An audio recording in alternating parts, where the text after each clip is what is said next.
सूक्ति क्रमांक 3 से 11।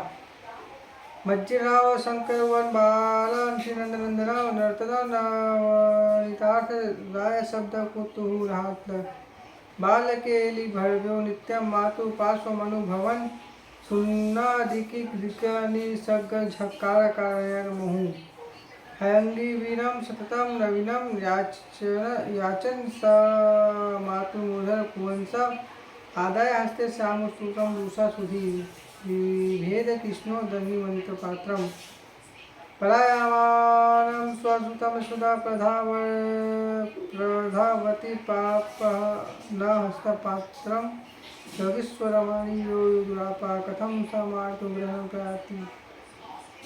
मथानी की आवाज़ सुनकर बालक की नंदन भी नवनीत के लिए कुहलवश वज्र की मधुर ध्वनि प्रकट करते हुए नाचने लगे। माता के पास बाल क्रीड़ा पर आए श्री कृष्ण बार बार चक्कर लगाते और नाचते हुए बड़ी शोभा पा रहे थे और बजती हुई करधन के घुंघरू की मधुर झंकार बारंबार फैला रहे थे। वे माता से मीठे वचन बोलकर ताजा निकाला हुआ माखन मांग रहे थे। जब वह उन्हें नहीं मिला तब वे कुपित हो उठे और एक पत्थर का टुकड़ा लेकर उनके द्वारा दही मथने का पात्र फोड़ दिया। ऐसा करके वे भाग चले। यशोदा जी भी अपने पुत्र को पकड़ने के लिए पीछे पीछे दौड़ी। वे उनसे एक ही हाथ आगे थे किंतु वे उन्हें पकड़ नहीं पाती थी। जो योगेश्वरों के लिए दुर्लभ है वे माता पकड़ में कैसे आ सकते थे।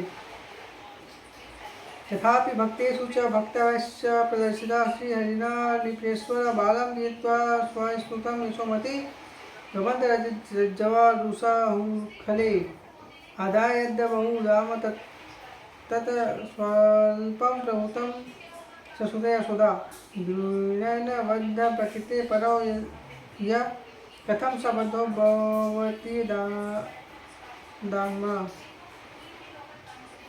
निपेश्वर तथापि श्री हरि के भक्त के प्रति अपनी भक्त वत्सल्य दिखाई, इसलिए वे जानबूझकर माता के हाथ आ गए। अपने बालक पुत्र को पकड़ यशोदा ने रोज पूरा कुखल में बांधना आरंभ किया।